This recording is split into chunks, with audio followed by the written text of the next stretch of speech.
Video में हम तुलसीदास की रचना कवितावली का सारांश देखेंगे। कवितावली में तुलसीदास ने लिखा है कि महत्वपूर्ण उनका एक तो ये महत्वपूर्ण ग्रंथ है, उत्तरकांड से लिया गया है और जिसमें कवि ने कवित्व सवैया छंदों का प्रयोग किया है। कौन कौन से छंदों का? सवैया छंदों का प्रयोग किया है, कवित्व और सवैया।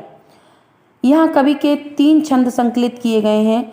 इन छंदों में तत्कालीन युग की विसंगतियों का पता चलता है, यानी उस समय कैसा चल रहा था ये सारा पता चलता है कि सभी लोग पेट की खातिर अच्छे बुरे कर्म करते हैं, बेटे बेटी तक को बेच देते हैं।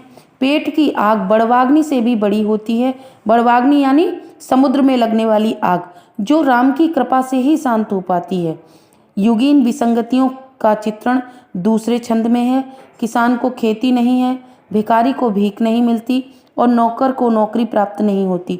लोग रोजगार से पीड़ित हैं, रोजगार रहित हैं और उन्हें रोजगार नहीं मिल रहा है, इस बात से पीड़ित हैं। एक दूसरे से पूछते हैं कहाँ जाएं, क्या करें। इस दरिद्रता रूपी रावण ने पूरी दुनिया को ग्रस लिया है। इससे मुक्ति तभी मिलेगी जब राम जी कृपा करेंगे।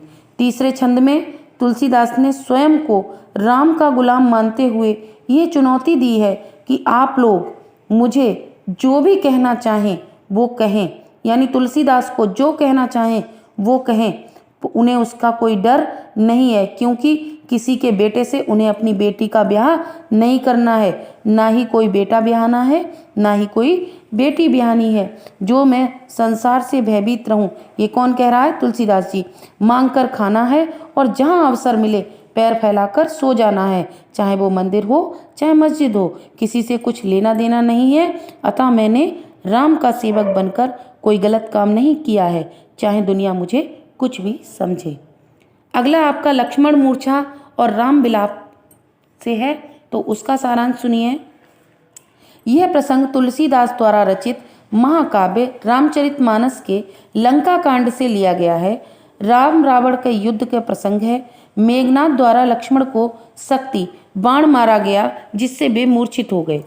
लंका से सुषेण वैद्य को लाया गया, जिसने बताया कि संजीवनी बूटी का रस पिलाने से लक्ष्मण की मूर्छा दूर होगी। हनुमान संजीवनी बूटी लेने गए, किंतु अर्धरात्रि बीतने पर भी जब वापस न आ सके तो राम अधीर होकर विलाप करने लगे। राम बहुत दुखी होने लगे, कहने लगे आधी रात बीत गई तो अभी तक हनुमान नहीं आए, अब कैसे लक्ष्मण की मूर्छा ठीक होगी। लक्ष्मण ने प्रत्येक कष्ट में उनकी सहायता की है। वे उनके बिना किसी को अयोध्या जाकर क्या मुंह दिखाएंगे। जब माताएं लक्ष्मण के बारे में पूछेंगी तो वह क्या उत्तर देंगे।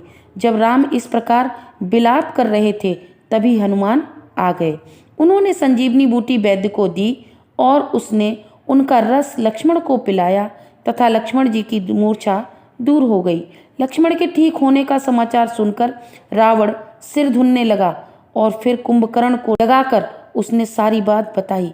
कुंभकर्ण रावण को सीता का अपहरण करने के कारण धिक्कारता है और कहता है कि जिसने जगदम्बा को ही हर लिया है, जिसने सीता को ही हर लिया है, उस इतना बुरा कार्य करने के बाद अब वह अच्छे फल की इच्छा करे तो उसे ये इच्छा त्याग देनी चाहिए।